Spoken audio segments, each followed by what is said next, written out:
Para continuar, hermanos, con nuestra serie de sermones en el Sermón del Monte, que ya va para el mensaje número 83. Vamos al Evangelio de Mateo una vez más, Mateo capítulo 7, y vamos a leer de nuevo los versículos 13 y 14. Mateo capítulo 7, versículos 13 y 14. Entrad por la puerta estrecha, porque ancha es la puerta y espacioso el camino que lleva a la perdición, y muchos son los que entran por ella. Porque estrecha es la puerta y angosto el camino que lleva a la vida, y pocos son los que la hallan. Bien, hermanos, esta es la tercera oportunidad en que nos detenemos a considerar las enseñanzas contenidas en este texto. Como hemos visto ya, nuestro Señor Jesucristo ha comenzado aquí lo que podríamos llamar la aplicación del Sermón del Monte. Luego que la naturaleza de su reino ha sido claramente establecida, ahora el Señor procede a invitar a sus oyentes a entrar por la puerta que conduce a ese reino. Pero como decíamos en un sermón anterior, el Señor es honesto en su invitación. Él no rebajó los estándares de la fe cristiana para hacer el evangelio más atractivo para los pecadores. El Señor no evadió en ningún momento el tratar con las demandas que el evangelio contiene. Él invitó aquel día a sus oyentes a entrar por una puerta estrecha que lleva a un camino angosto y por el cual transitan comparativamente pocas personas. Y más aún les advirtió de la existencia de una puerta ancha, amplia, espaciosa, que lleva a un camino espacioso también, un camino muy popular por el cual transitan muchas personas, pero que guía a la destrucción. Como vimos el domingo pasado, por esa puerta ancha entran todos aquellos que, siendo inquietados en sus conciencias por el mensaje del evangelio, aceptaron la oferta del engañador de nuestras almas, quien ofrece al pecador entrar en el reino de los cielos sin sufrir ninguno de los inconvenientes que el mismo Cristo y todos los cristianos verdaderos han tenido que enfrentar por siglos. Por esa puerta del cristianismo falso se puede entrar llevando consigo sus mejores virtudes para ser aceptados por causa de ellas delante de Dios, creyendo que después de todo hay algo en nosotros que podemos ofrecer a Dios para encontrar su favor.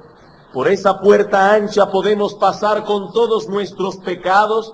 No tenemos que pasarnos la vida oponiéndonos a ellos, luchando contra ellos. O usando el lenguaje de nuestro Señor Jesucristo, podemos decir que no tenemos que cortarnos la mano ni sacarnos el ojo en sentido espiritual para pasar por esa puerta. No tenemos que negarnos a nosotros mismos, no tenemos que tomar con nosotros la cruz. El cristianismo de la puerta ancha reduce el mensaje del evangelio a la aceptación intelectual de que Cristo es el Hijo de Dios, que murió en una cruz por nuestros pecados, y eso es todo. Todo aquel que acepte tal proposición doctrinal será salvo sin importar cómo viva de ahí en lo adelante. Mi amigo, esa es la puerta ancha de la que Cristo nos advierte en nuestro texto. La puerta ancha del cristianismo fácil, de la gracia barata. Cristo dice que los que entran por esa puerta terminan en destrucción. ¿Cuál es entonces el centro de su invitación? Entrad por la puerta estrecha, porque estrecha es la puerta y angosto el camino que lleva a la vida, y pocos son los que la hallan. Pero esto trae a colación una pregunta. ¿Cómo se entra por esa puerta? Alguien aquí puede decir, bueno, pastor, ya sé que debo entrar por la puerta estrecha, pero yo no sé cómo hacerlo. Bueno, es precisamente acerca de ese tema que estaremos hablando hoy en la mañana. ¿Cómo podemos entrar por la puerta estrecha? Y para ello veremos en primer lugar 3 persuasiones que preparan al pecador para entrar por la puerta estrecha. Y en segundo lugar, los pasos que deben dar los pecadores para entrar por esa puerta. Eso es todo lo que veremos hoy. En primer lugar, 3 persuasiones que preparan al pecador para entrar por la puerta estrecha. Y en segundo lugar, cuáles son los pasos que deben dar los pecadores para entrar por esa puerta. Veamos entonces, en primer lugar, 3 persuasiones que preparan al pecador para entrar por la puerta estrecha. Estaremos en esta mañana respondiendo a la inquietud de algunos en cuanto a cómo se entra por la puerta estrecha. O si desean ponerlo de otro modo, ¿qué implica el aceptar la invitación de Cristo? Pero antes de considerar este asunto de manera más directa, es de suprema importancia señalar que el pecador nunca aceptará esta invitación de entrar por la puerta estrecha a menos que sea persuadido por lo menos de 3 cosas. Antes de que el pecador pueda aceptar la invitación a entrar por la puerta estrecha, el pecador debe ser persuadido al menos de 3 cosas. Bueno, en primer lugar, el pecador debe ser persuadido de que está fuera del reino. El pecador debe ser persuadido de que está fuera del reino. Yo sé, hermanos y amigos, que eso parece muy obvio, pero no por eso debe ser pasado por alto. Esta verdad implícita en el texto cobra una importancia especial cuando tomamos en consideración quiénes componían el auditorio de Cristo el día en que el Sermón del Monte fue pronunciado. Estos hombres y mujeres eran judíos y como tales creían ser parte del reino de Dios por el simple hecho de ser judíos. Para estos hombres y mujeres, la salvación era un asunto nacional, racial. Pero Cristo viene ahora y dice, entrad por la puerta estrecha, implicando de ese modo que muchos de ellos estaban fuera. Con todo y ser descendientes físicos de Abraham, estaban fuera del reino de Dios. En una ocasión anterior a esta, Juan el Bautista se vio precisado a tratar con este mismo problema.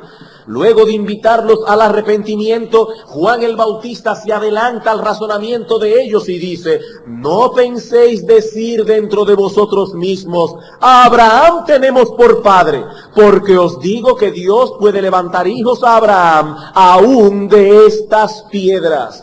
No todos los que descienden de Israel son israelitas, dice Pablo en Romanos capítulo 9, versículo 6. En otras palabras, no basta con tener una conexión racial o nacional con el Israel físico para ser contados como hijos de Dios.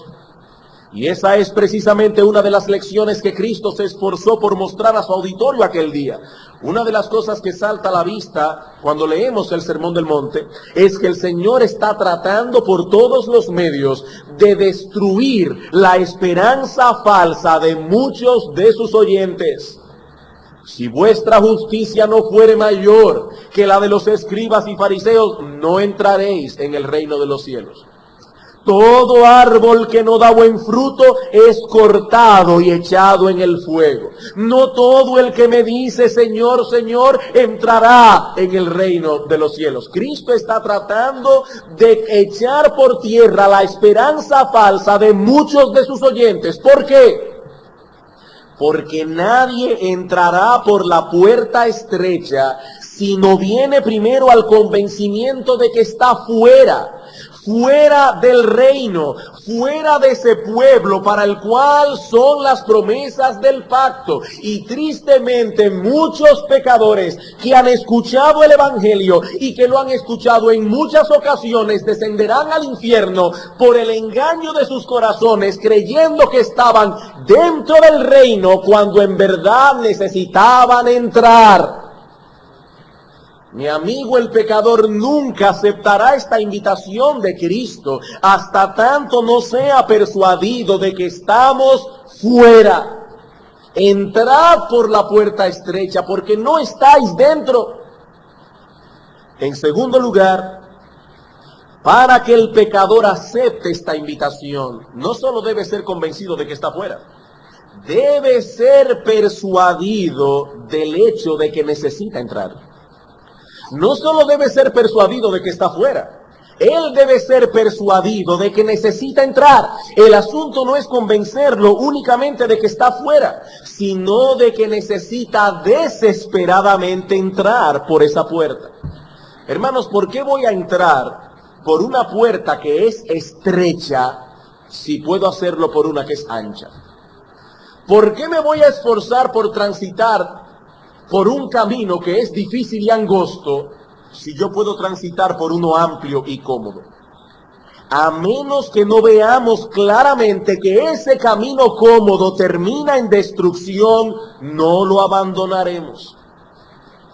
Yo tengo la plena convicción, como pastor que soy de esta iglesia y como predicador que continuamente predico desde este púlpito, que aquí hay muchos que saben que están fuera. Yo estoy persuadido de que hay personas que vienen a nuestra iglesia y que están persuadidos de que están fuera. Pero quizás muy pocos de esos han considerado seriamente el peligro que corren cada día. Saben que están fuera, pero no han sido persuadidos de que necesitan entrar. En Amós capítulo 4 versículo 2 está escrito: prepárate para venir al encuentro de tu Dios. Tarde o temprano te presentarás delante de Él. Puede ser dentro de 10 años, puede ser dentro de 15, dentro de 20, o podría ser esta misma tarde. O podría ser hoy mismo. Y la pregunta es, ¿estás tú preparado para ese encuentro? Para presentarte delante de aquel que ha de juzgar al mundo entero conforme al patrón perfecto de justicia revelado en su ley. Y más aún, ¿estás preparado para presentarte delante de aquel, delante del cual todas las cosas están desnudas y abiertas? ¿Estás preparado para enfrentarte cara a cara con ese juez que conoce al dedillo todas tus acciones, todos tus pensamientos, todas tus motivaciones, y que justamente dará a cada hombre lo que cada hombre se merece? Es esta realidad la que hace necesario entrar por esa puerta, porque esa es la única puerta de escape. No existe otra. Es estrecha, pero es la única. Para que el pecador entre por esa puerta debe estar persuadido primero de que necesita entrar y de que lo necesita con urgencia. Es cierto que la invitación del Evangelio es universal, pero también es muy específica. ¿A quiénes invita el Evangelio a venir? Se invita a los sedientos, se invita a los cansados, se invita a los que no tienen con qué pagar, se invita a los que tienen hambre, se invita a los que quieren. Aunque la puerta sea estrecha y el camino angosto, ellos quieren entrar. ¿Por qué? Porque saben que no existe otro camino que conduzca a la vida. Pero si no hay la conciencia de la necesidad, tampoco se acepta la invitación. Antes de que el pecador acepte la invitación de entrar por la puerta estrecha, debe ser persuadido de que está fuera, debe ser persuadido de que necesita urgentemente entrar. Pero en tercer lugar hay algo más implicado aquí. Y es que para entrar por esa puerta, el pecador debe ser persuadido, y esto es muy importante, sobre todo en el contexto de la clase que estábamos escuchando hoy en la escuela dominical, porque somos muy dados a ser extremistas. El pecador debe ser persuadido de que posee la responsabilidad moral de responder al Evangelio. El pecador debe ser persuadido de que posee la responsabilidad moral de responder al Evangelio. No somos arminianos, tampoco somos hipercalvinistas. Es indudable que al hacer esta invitación a su auditorio, entrad por la puerta estrecha, el Señor está presuponiendo que los pecadores son responsables, moralmente responsables en responder al llamado contenido en el Evangelio. El Señor está planteando aquí al pecador apelando al pecador e invitándole a tomar una determinación. Entra por la puerta estrecha. Hay algo aquí de lo que el pecador es responsable. Él debe entrar, no debe quedarse contemplando la puerta, admirando su configuración, admirando su diseño. No, él debe entrar por ella. Y más aún podemos decir, como dice el Señor en Lucas 13:24, Él debe esforzarse por entrar. Esforzaos a entrar por la puerta angosta. En un momento diremos cómo, pero ahora lo que me interesa establecer es el punto de que el hombre no es un robot, de que el hombre no es una máquina. En el hombre existe lo que llamamos responsabilidad moral. El hombre es responsable de responder al llamado de Dios. Y si no lo hace, recibirá el fruto de su osadía al despreciar la invitación del Dios Todopoderoso. Ahora, ¿por qué decimos esto? ¿Por qué detenernos una vez más en algo que parece bien obvio? Porque muchos, y quizá hay algunos aquí en esta mañana, se amparan en la doctrina de los decretos de Dios para continuar sumidos en su maldad. Porque muchos se amparan en la doctrina de la elección y de la predestinación para continuar sumidos en su basura y en su pecado. Pero ¿acaso no he oído desde este mismo púlpito que Dios ha elegido desde antes de la fundación del mundo quienes se han de salvar? ¿Acaso no he oído desde este mismo púlpito que eso no depende del que quiere ni del que corre, sino de Dios que tiene misericordia? Sí, eso es verdad. Eso es lo que enseña la Biblia. Y aunque esa enseñanza no es muy popular hoy día, en que el hombre en su soberbia se cree dueño de sí mismo, esperamos que esta iglesia continúe aferrada a esa doctrina, proclamándola y defendiéndola hasta que Cristo vuelva. Pero ahora escucha, mi amigo, así como la Biblia habla de una elección divina, así también enseña que Dios ha proclamado una invitación a todo hombre a venir a Él en arrepentimiento y fe, y ha prometido no desechar a nadie que acepte esa invitación. El mismo hombre que escribió en Romanos 9:16 que esto no depende del que quiere ni del que corre, sino de Dios que tiene misericordia. Ese mismo hombre, el apóstol Pablo, predicando el evangelio a los atenienses, dijo: pero Dios, habiendo pasado por alto los tiempos de esta ignorancia, ahora manda a todos los hombres en todo lugar que se arrepientan. Esas palabras no podían ser más universales. Dios manda a todos los hombres en todo lugar que se arrepientan. No se trata entonces de una invitación solamente, es una orden, y esa orden debe ser obedecida. Muchos están esperando que algo ocurra en sus vidas, alguna experiencia mística, alguna señal de parte de Dios para venir entonces al arrepentimiento. Hablando este día, hace 2 días atrás en Santiago, hablándole a un hombre del evangelio, me decía: yo estoy esperando el toque de Dios. Estoy esperando que Dios me toque, pero eso no tiene sentido. No tiene sentido esperar ninguna señal de parte de Dios, porque la señal divina ya ha sido dada. Dios envió a su Hijo a morir en una cruz, lo resucitó al tercer día y ha enviado a sus siervos a proclamar que en Cristo hay perdón para todo aquel que cree. Y ahora, en base a lo que Cristo hizo, Dios manda a todos los hombres que se arrepientan y crean en Él. Mi amigo, eso debe ser suficiente para ti. Eso debe ser suficiente para ti. Eres moralmente responsable delante de Dios, y Dios sinceramente ofrece a todos el perdón de los pecados a través de la fe en su Hijo. Noten, yo no estoy diciendo con esto, ni estoy contradiciendo lo que el pastor Flaquer dijo hace un rato atrás. Estoy diciendo que Dios ofrece sinceramente a todos el perdón de los pecados a través de la fe en su Hijo. Todo aquel que acepte la invitación será perdonado. Todo aquel que acepte la invitación será perdonado. No tiene caso que el pecador se detenga ante la invitación y se pregunte: ¿seré yo uno de los elegidos? ¿Seré yo uno de los elegidos? No, mi amigo, ese no es el punto aquí.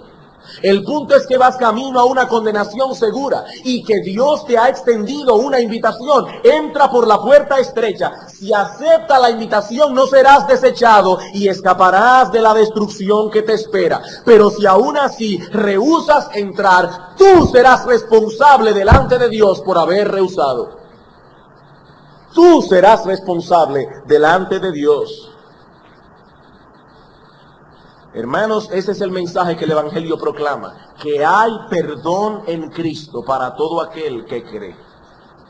Yo no tengo que ir al pecador y decirle Cristo murió por ti, porque yo no sé por quiénes Cristo murió. No, Cristo no murió por todos. El decirle al pecador Cristo murió por ti no es necesario para predicar el Evangelio. En ninguna parte de las Escrituras vemos a los apóstoles o a ningún siervo de Cristo predicando a los pecadores indistintamente y diciendo Cristo murió por ti. No, eso es una herejía, eso es arminianismo. Lo que tenemos que proclamar al pecador es que en Cristo hay perdón para todo aquel que cree. Mi amigo, lo que hay que creer para ser salvo no es que Cristo murió por ti. Lo que hay que creer para ser salvo es que en Cristo hay salvación.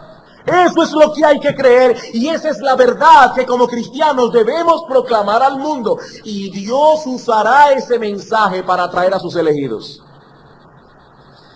Hay un misterio envuelto en todo esto, pero por ser un misterio no deja de ser cierto. Dios no solo ha determinado quiénes se han de salvar, sino también el medio a través del cual se salvarán. Y ese medio no es otro que la proclamación de esta invitación universal del Evangelio. En Cristo hay perdón para todo aquel que cree. Y Dios manda a todos los hombres en todo lugar que se arrepientan. Pablo escribió en una ocasión a su hijo Timoteo: por tanto, todo lo soporto por amor a los escogidos, para que ellos también obtengan la salvación que es en Cristo Jesús con gloria eterna. Segunda Timoteo 2:10. Son elegidos, dice Pablo, pero debemos hacer todo lo que esté a nuestro alcance para que se expongan al bendito evangelio de nuestro Señor Jesucristo. ¿Por qué? Porque Dios no obrará en ellos aparte de ese medio. En Lucas 18:4, en Hechos 18:4, Lucas, el historiador sagrado, nos cuenta que mientras Pablo estaba en Corinto, discutía todos los días de reposo con los judíos y persuadía a judíos y a griegos. ¿Qué hacía Pablo? Persuadía a judíos y a griegos. No vemos aquí trazas de fatalismo. Si se van a salvar como quieran. Y si no se van a salvar, no se van a salvar aunque yo le predique. No hay fatalismo aquí. Pablo sabía que es en el contexto de esa invitación que apela a la responsabilidad moral que tiene todo hombre delante de Dios. Es en el contexto de esa invitación que Dios obrará salvación. Por eso ponía todo empeño en persuadirles por medio del Evangelio. Quizá no haya otro texto en el Nuevo Testamento que exprese esta convicción de Pablo más hermosamente que la declaración que encontramos en 2 Corintios 5:20. Así que, dice Pablo, somos embajadores en nombre de Cristo, como si Dios rogase por medio de nosotros. Os rogamos en nombre de Cristo, reconciliaos con Dios. Reconciliaos con Dios.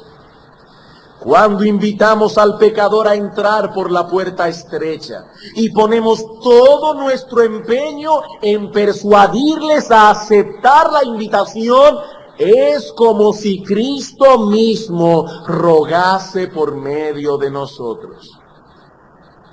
Hermanos, debemos advertir al pecador y advertirle con vehemencia. Pablo persuadía a judíos y a griegos, y Cristo dice en una ocasión a sus discípulos: fuércenlos a entrar. Fuércenlos a entrar. Debemos exponerlos al evangelio porque no se salvarán de ningún otro modo. En Romanos 1:16 dice el apóstol Pablo, quiero ir a Roma a predicar el Evangelio. ¿Por qué? Porque en el Evangelio la justicia de Dios se revela por fe y para fe, como está escrito, el justo por la fe vivirá. Porque el Evangelio es poder de Dios para salvación a todo aquel que cree. El Evangelio es no que habla de, sino que es poder de Dios para salvación. Es a través de una proclamación inteligente del Evangelio de Cristo que Dios ha de obrar atrayendo a sus elegidos a la salvación. Mateo capítulo 11. Mateo capítulo 11, versículo 25. Mis hermanos, ese es el balance de las Escrituras y ese es el balance que nosotros debemos tener. No hay que ser arminiano para predicar el Evangelio de ese modo. Spurgeon no era arminiano, Whitefield no era arminiano. Y pocos hombres en la historia han predicado el Evangelio con la urgencia con que estos hombres lo predicaron. En Mateo capítulo 11, versículo 25 dice el Señor: en aquel tiempo respondiendo Jesús dijo: te alabo, Padre, Señor del cielo y de la tierra, porque escondiste estas cosas de los sabios y de los entendidos y las revelaste a los niños. Sí, Padre, porque así te agradó. Todas las cosas me fueron entregadas por mi Padre, y nadie conoce al Hijo sino el Padre, ni al Padre conoce a alguno sino el Hijo, y aquel a quien el Hijo lo quiera revelar. No hay trazas de arminianismo aquí. ¿Quiénes conocen al Padre? A aquellos a quienes el Hijo les da el conocerlo. Pero ahora noten: venid a mí todos. Venid a mí todos los que estáis trabajados y cargados, y yo os haré descansar. Llevad mi yugo sobre vosotros y aprended de mí, que soy manso y humilde de corazón, y hallaréis descanso para vuestras almas, porque mi yugo es fácil y ligera mi carga. Hermanos, nosotros creemos en la gracia irresistible de Dios, pero ahora escuchen. Esa gracia no destruye la voluntad del pecador. Esa gracia no destruye la voluntad del pecador, no. Todo lo contrario, la gracia de Dios lo que hace más bien es restaurar la voluntad del pecador a su situación original. La gracia nos liberta de la esclavitud del pecado para que podamos libremente aceptar la invitación de Dios. La gracia nos hace libres para que podamos obedecer libremente a Dios. Esa es la tesis que Pablo plantea en Romanos 6. Antes erais esclavos del pecado, ahora por la gracia de Dios sois siervos de la justicia. Porque cuando erais esclavos del pecado, dice en el versículo 20, erais libres acerca de la justicia. Mas ahora que habéis sido libertados del pecado y hechos siervos de Dios, tenéis por vuestro fruto la santificación y como fin la vida eterna. En Cristo, dice Pablo, somos libres. El arminiano dice que el hombre en su pecado es libre de escoger. Eso es lo que dice el arminiano. Nosotros decimos no, hasta que Cristo no nos hace libres, no somos libres. Cristo nos hace libres para que podamos entonces aceptar la invitación. Hermanos, Dios no nos convirtió en máquinas para que pudiésemos venir a Él. Simplemente restauró nuestra voluntad a su diseño original. He aquí entonces tres presuposiciones que preparan al pecador para entrar por la puerta estrecha. Para entrar por esa puerta, el pecador debe estar persuadido de que está fuera. En segundo lugar, el pecador debe ser persuadido de que necesita desesperadamente entrar. Y en segundo lugar, el pecador debe ser persuadido de que él es responsable delante de Dios de aceptar esa invitación. Él es moralmente responsable delante de Dios. Habiendo establecido esto, volvamos a nuestra pregunta del principio. ¿Cómo puedo yo entrar por la puerta estrecha que lleva a la vida? Y eso nos lleva a nuestro segundo punto. los pasos que debemos dar para entrar por la puerta estrecha. Los pasos que debemos dar para entrar por la puerta estrecha. ¿Cuáles son los medios que Dios ha provisto para que los pecadores obtengan los beneficios de la obra de Cristo? Bueno, la Biblia señala únicamente dos: arrepentimiento y fe. Marcos capítulo 1, versículos 14 y 15. ¿Cuáles son los medios que Dios ha provisto para que los pecadores obtengan los beneficios de la obra de Cristo, o sean hechos partícipes de la obra de Cristo, para ser más preciso? La Biblia señala únicamente dos: arrepentimiento y fe. En Marcos capítulo 1, versículos 14 y 15, dice aquí: después que Juan fue encarcelado, Jesús vino a Galilea predicando el evangelio del reino de Dios, diciendo: el tiempo se ha cumplido y el reino de Dios se ha acercado. ¿Qué debo hacer? Arrepentíos y creed en el evangelio. Arrepentíos y creed en el evangelio. He aquí, mi amigo, lo que Dios demanda del hombre: arrepentimiento y fe. Fe y arrepentimiento. No podemos concebir una sin la otra. Hechos capítulo 20. Hechos capítulo 20, versículo 21. Pablo resume lo que fue su ministerio en Éfeso diciendo que él testificaba a judíos y a gentiles acerca del arrepentimiento para con Dios y de la fe en nuestro Señor Jesucristo. Arrepentimiento y fe. Ahora, es importante señalar aquí que la fe y el arrepentimiento no son iguales. Son dos gracias distintas, pero la fe nunca viene divorciada del arrepentimiento si es genuina, y el arrepentimiento nunca viene divorciado de la fe. Debemos arrepentirnos y creer. Son dos gracias distintas pero inseparables. La enseñanza bíblica no es la una o la otra, sino la una y la otra. Ahora bien, el punto que nos interesa enfatizar aquí en esta mañana es que aunque la fe y el arrepentimiento son gracias divinas, es el hombre quien se arrepiente y es el hombre el que cree. Es el hombre el que se arrepiente y es el hombre el que cree. Cuando el carcelero de Filipos preguntó a Pablo y a Silas, cuando estaban presos allí: señores, ¿qué debo hacer para ser salvo? El apóstol Pablo no le respondió: bueno, debes esperar alguna señal de parte de Dios que te indique con claridad que tú eres uno de los elegidos. Eso fue lo que dijo Pablo. Bueno, fíjate, carcelero, esto no depende del que quiere ni del que corre, sino de Dios que tiene misericordia. Siéntate a esperar que Dios te dé alguna señal, que Dios te toque, que Dios te dé alguna señal que te indique que tú eres uno de los elegidos. ¿Fue eso lo que el apóstol Pablo respondió? No, todos sabemos que no. El apóstol Pablo respondió directamente a su conciencia, a su responsabilidad moral, y le dijo: cree. Tú cree en el Señor Jesucristo y serás salvo. Y lo mismo vemos en el sermón predicado por Pedro en Pentecostés. Cuando la multitud preguntó: varones hermanos, ¿qué haremos? Pedro respondió: arrepentíos, arrepentíos. He ahí los dos elementos envueltos en la invitación a entrar por la puerta estrecha: arrepentíos y creer. Veamos estos dos elementos por separados.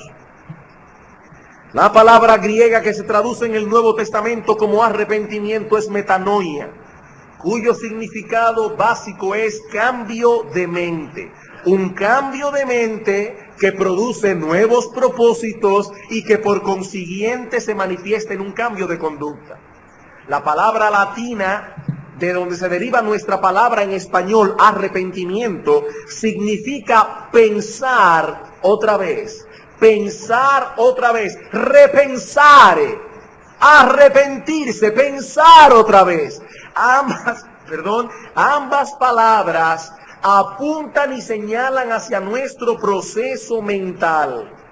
Es un cambio de mente o un repensar las cosas que produce un cambio total de dirección. Supongamos por un momento que una persona desea dirigirse a Santiago, pero es un turista que no conoce bien la República y alguien por un chiste lo indica, lo lleva mal, lo guía mal. Y el individuo ahora va caminando hacia la carretera que guía hacia el este.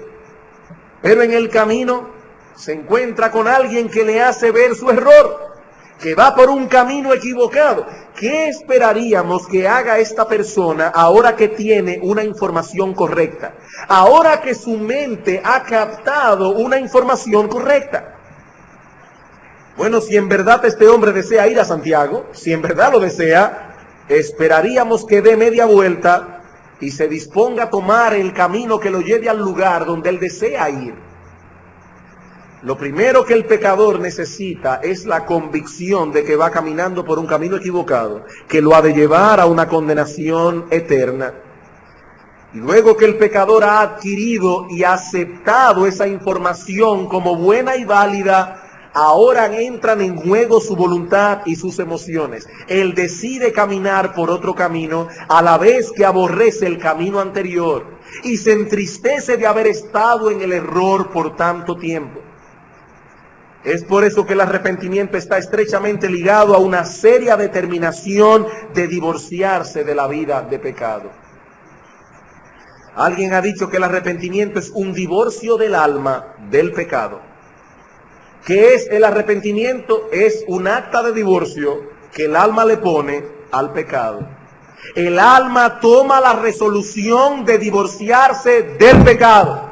Mi amigo, tú que estás aquí en esta mañana y que tal vez has sido persuadido e inquietado por el Evangelio, que sabes que esto es verdad, mi amigo, ¿cuál es tu problema? ¿Por qué tú no has entrado por la puerta estrecha? Porque no te quieres divorciar de tu pecado. No es un asunto de elección o no elección, es un asunto de atadura tuya a tu pecado. Noten lo que dice el profeta Jeremías. Hermanos, yo me propuse aquí cargar la conciencia de los pecadores en esta mañana, imponer sobre vosotros vuestra responsabilidad moral. Yo no estoy negando aquí el lado divino de la conversión, yo no estoy negando aquí el lado divino del arrepentimiento y la fe. Pero me propuse esta mañana hablar lo que la Biblia enseña acerca de la responsabilidad moral del pecador. En Jeremías capítulo 8, versículo 4, Dios le dice al profeta: les dirás a sí mismo, así ha dicho el Señor, el que cae no se levanta, el que se desvía no vuelve al camino. ¿Por qué es que este pueblo de Jerusalén, rebelde con rebeldía, por qué es que este pueblo de Jerusalén es rebelde con rebeldía perpetua? Abrazaron el engaño y no han querido volverse. Escuché y oí, no hablan rectamente, no hay hombre que se arrepienta de su mal diciendo, ¿qué he hecho? No, cada cual se volvió a su propia carrera como caballo que arremete con ímpetu a la batalla. Mi amigo, ¿cuál es tu problema? El que dice Jeremías aquí, tú no quieres volverte porque tú amas tu pecado. Tú no quieres volverte porque tú amas tu pecado. Y por ese amor a tu pecado darás cuenta delante de Dios. Darás cuenta delante de Dios. El arrepentimiento es la reacción del individuo que, habiendo oído el mensaje del Evangelio, vuelve en sí. Y por primera vez considera su pecado como la fuente de todas sus desgracias. Como la fuente de todas sus desgracias. Eso es arrepentimiento. Y sin ese arrepentimiento nadie puede disfrutar de la salvación que Dios ha provisto en Cristo. 2 veces repite el Señor en Lucas 13 del 1 al 5, si no os arrepentís, pereceréis. El hijo pródigo de la parábola no pidió perdón a su padre mientras continuaba aún viviendo en su pecado. No. La Biblia dice que él se levantó y fue a su padre. Él había tomado la decisión de cortar con ese estilo de vida que hasta ahora había seguido y entonces pidió perdón. Nadie encontrará perdón para su alma mientras continúe casado con su pecado. Pero hay algo aquí que es indispensable aclarar si deseamos mantener la pureza del Evangelio de nuestro Señor Jesucristo. El arrepentimiento no es un intento de parte del pecador de ordenar su vida para que entonces Cristo lo acepte. Hermanos, esto es muy importante. El arrepentimiento no es un intento de parte del pecador de ordenar su vida para que entonces Cristo pueda aceptarlo. No. Si el pecador pudiese ordenar su vida sin Cristo, entonces ya no necesita a Cristo. Cristo vino a salvar a su pueblo de sus pecados porque su pueblo no podía salvarse a sí mismo. Lo que estamos diciendo aquí es que el pecador debe reconocer su pecaminosidad y al mismo tiempo su incapacidad de escapar de semejante condición. Estamos hablando de una persona que ha comprendido la maldad de su pecado, las terribles consecuencias que ese pecado le acarrea ahora y sobre todo la acarreará en la eternidad. Y ahora acude a Cristo con la disposición de obedecerle a Él. Es la disposición del pecador a abandonar su vida de pecado para obedecer de ahora en adelante la voluntad revelada de Dios en su palabra. Pero sabiendo de antemano que eso solo será posible con la ayuda del Espíritu de Dios. El pecador arrepentido no es aquel que dice: voy a reformarme primero y luego iré a Dios. No. Es más bien el hombre que reconoce que no puede seguir luchando con la maldad de su corazón y habiendo pedido perdón, pide también a Dios que le conceda la fuerza que necesita para ser librado de la esclavitud de su propia corrupción.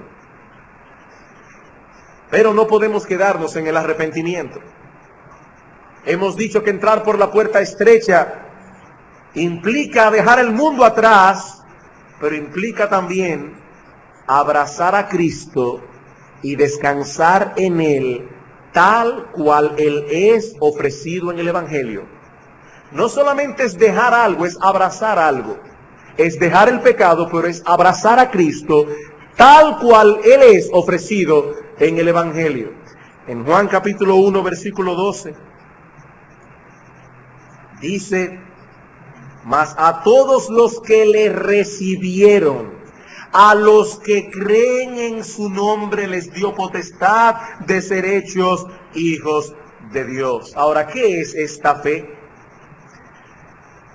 La fe salvadora no trae nada a Cristo que no sea una mano vacía que está dispuesta a tomar todo lo que Cristo le quiere ofrecer. Eso es fe. Es una mano desnuda que se extiende a Cristo, dispuesta a tomar todo lo que Cristo le quiera ofrecer. Como decía hace un momento, hay muchas personas que ven su maldad, pero continúan tratando de reformarse a sí mismos para ver si algún día alcanzan tal grado de obediencia que son tenidos por dignos de ser aceptados por Dios. Amigo, eso es un terrible error, una equivocación fatal. El alma que ha visto su propio pecado debe ver también su impotencia. Nada podemos traer nosotros mismos. Nada podemos hacer por nosotros mismos. Sí, ahora que hemos recibido el Evangelio queremos dejar nuestro pecado, pero esa cadena no podemos romperla nosotros mismos. Queremos obedecer a Dios, pero solo Cristo puede transformar nuestro corazón para que podamos alcanzar esa obediencia. En Hechos capítulo 15, versículos 8 y 9, dice el apóstol Pedro que el corazón se purifica por medio de la fe. Y ahora yo te pregunto, mi amigo, ¿alguna vez tú has ido a Cristo con ese sentimiento de impotencia en tu alma? Pidiéndole no solo que limpie tus pecados, sino también que te libre de ellos. Confiando enteramente en su justicia y en su poder. Mi amigo, el asunto no es simplemente proclamar con los labios que nos hemos arrepentido y que hemos creído, no. La fe y el arrepentimiento son árboles que dan frutos. Donde no vemos los frutos, podemos concluir que tampoco está el árbol. Hechos capítulo 26, versículo 20.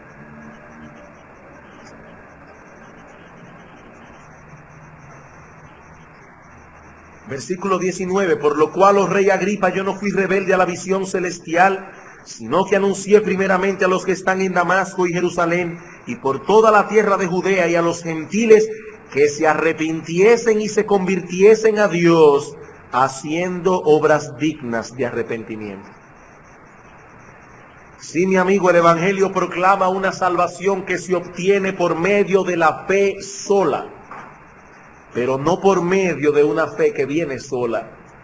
En Efesios capítulo 2, versículo 8 al 10 dice: por gracia sois salvos por medio de la fe, y esto no de vosotros, pues es un don de Dios, no por obras para que nadie se gloríe. Pero sigue diciendo Pablo: porque somos hechura suya, creados en Cristo Jesús para buenas obras, las cuales Dios preparó de antemano para que anduviésemos en ellas.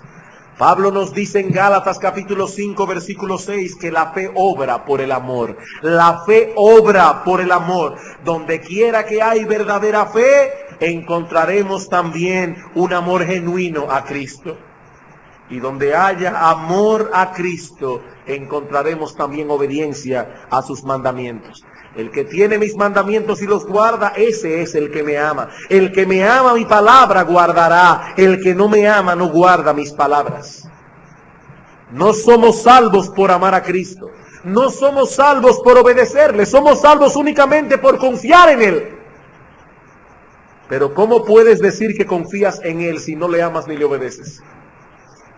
¿Cómo puedes decir que confías en Él si no le amas ni le obedeces? La fe nos lleva a recibir a Cristo tal cual Él es ofrecido en el Evangelio. ¿Y cómo se ofrece Cristo en el Evangelio? Como sacerdote que expía nuestros pecados, como profeta que nos dice su voluntad, como rey que gobierna sobre nuestras pasiones. El que ama a Cristo obedece sus mandamientos. El que no obedece sus mandamientos no le ama. El cristiano genuino se distingue del mero profesante en que anhela conocer cada vez mejor la voluntad de Dios revelada en su palabra. Se abate, se entristece, se avergüenza cuando ve que no puede alcanzar la obediencia que Dios demanda. Cuando percibe tanta indisposición en su carne pecaminosa para agradar a Dios.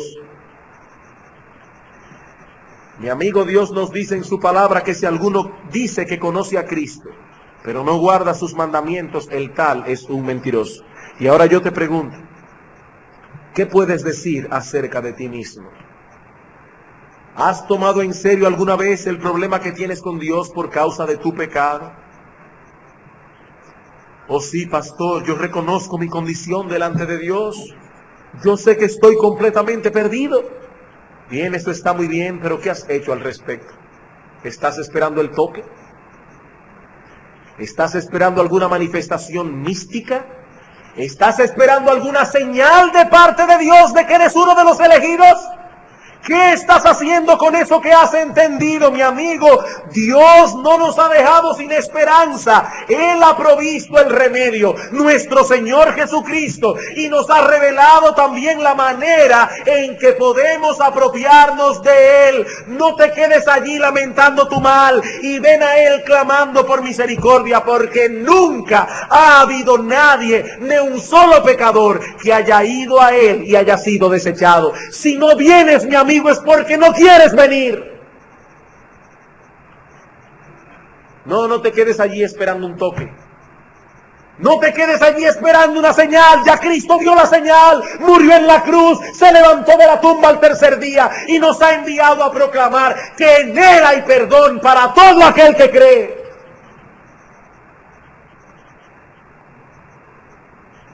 Mi amigo, ¿estás en verdad preocupado por el destino eterno de tu alma? Viene aquí la invitación del Evangelio: entra por la puerta estrecha. No es suficiente que escuches hablar acerca de esa puerta. No es suficiente que te detengas extasiado a contemplar la puerta. Debes entrar por ella. De lo contrario, estás fuera, mi amigo. Y mientras estés fuera, corres el peligro de que llegue el momento en que esa puerta se cierre para siempre, ya sea por medio de tu propia muerte o por medio de la venida del Señor Jesucristo. Luego de cualquiera de esos dos eventos, no habrá más oportunidad. El Señor ilustra esta enseñanza en la parábola de las 10 vírgenes. En el tiempo del Señor se usaban vírgenes que acompañaban a la novia en su cortejo nupcial con lámparas en las manos. Y esta parábola nos habla de 10 vírgenes, de las cuales 5 eran prudentes y 5 eran insensatas. Las prudentes se prepararon a tiempo para la venida del esposo, comprando el aceite que necesitaban para sus lámparas. Las otras 5 no se prepararon. Ahora noten que esas vírgenes insensatas creían que el esposo habría de venir. El pasaje no dice que las insensatas se burlaban de las otras por esperar algo que nunca ocurriría. No, ellas creían también, como quizás tú también crees, como Agripa creyó cuando Pablo le dijo: yo sé que tú crees a los profetas, pero no se prepararon, no se prepararon. Y cuando el esposo llegó finalmente, las vírgenes prudentes entraron en las fiestas de bodas, y dice el texto, y las puertas se cerraron. Después, dice en Mateo 25:11, vinieron también las otras vírgenes diciendo: Señor, Señor, ábrenos. Mas él respondiendo dijo: de cierto os digo que no os conozco. Y ahora dice Cristo: velad pues, porque no sabéis el día ni la hora en que el Hijo del Hombre ha de venir.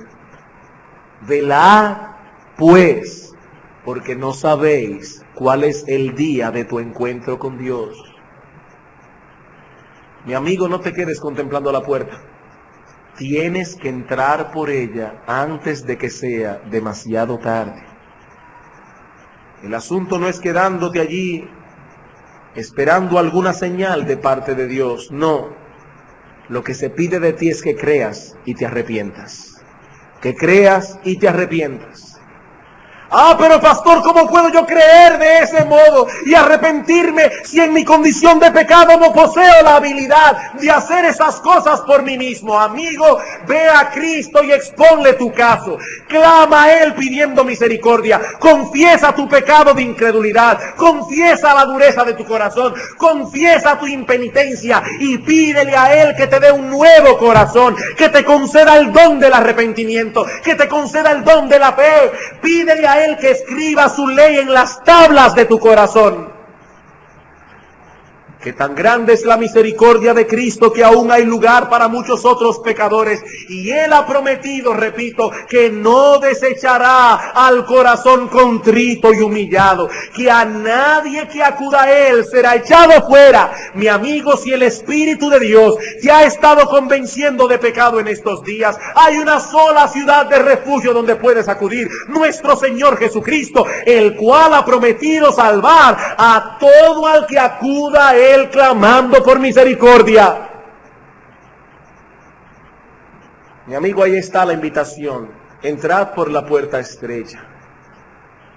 Ah, pero si rehusas aceptar la invitación del Dios Todopoderoso, mi amigo, te aseguro que estas palabras que te estoy hablando hoy te retumbarán en los oídos y en tu conciencia por el resto de la eternidad, cuando estés sufriendo en el infierno por los siglos de los siglos.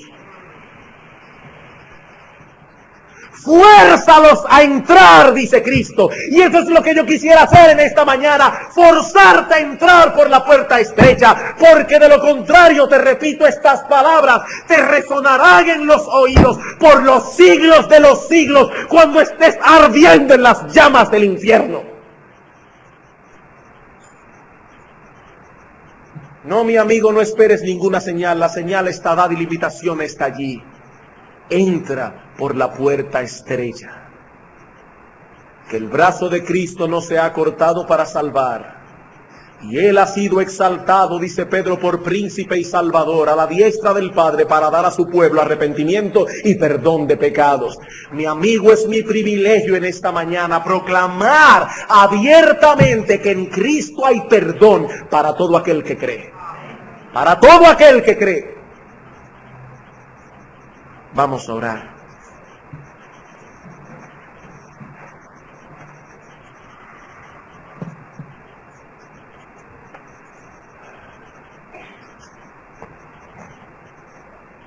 Oh Padre bueno que estás en los cielos, el Evangelio de Cristo ha sido predicado en esta mañana. Pero ¿qué podemos hacer nosotros, oh Señor, después de haberlo predicado? Padre, solo tu Espíritu puede tomar estas palabras y clavarlas como un dardo en el corazón de aquellos que escuchan. Oh Padre, mira a muchos aquí en esta mañana, sumidos en su maldad, sumidos en su pecado. Padre bueno, trae a ellos arrepentimiento y fe. Padre, trae a algunos en esta mañana al gozo de la salvación. Oh Padre, demuestra en este día que el brazo de Cristo no se ha acortado para salvar. Señor, ten misericordia de estos pecadores. Ten misericordia, oh Señor, de aquellos que están aquí en este día sin Cristo y continúan en su impenitencia y en la dureza de su corazón. Señor, vence tú la oposición de ellos y trae los cautivos a la obediencia a Cristo. Y ayúdanos a nosotros como iglesia a seguir predicando con ardor, con celo y con fervor el Evangelio de Cristo, proclamando, oh Padre bueno, que en Cristo hay perdón para todo aquel que cree.